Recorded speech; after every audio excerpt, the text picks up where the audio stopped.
Finally, we got the Tesla gift for the holidays that we've always wanted. Can you guess what it is? After years of waiting, it has finally happened. We now have a Tesla app for our iWatch. I'm so excited because that's going to allow me to do all the things I do with my phone, only I can do it from my watch. So as I come up to the car and I'll unlock it, I'll be able to check to see if I want to change the climate, check my batteries, all from my iWatch. But how do you make it work? Well, let's see.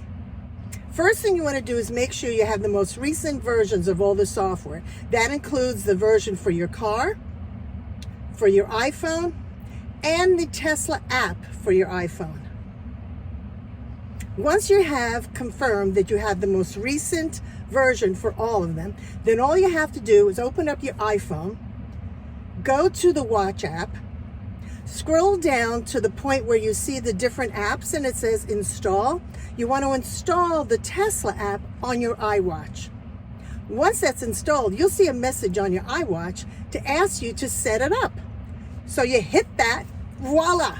It automatically updates your keys on your Tesla car so you have access to it. It's just that easy.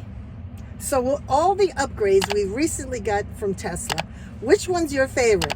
Obviously, you know which one mine is. For Granny Tesla, bye for now.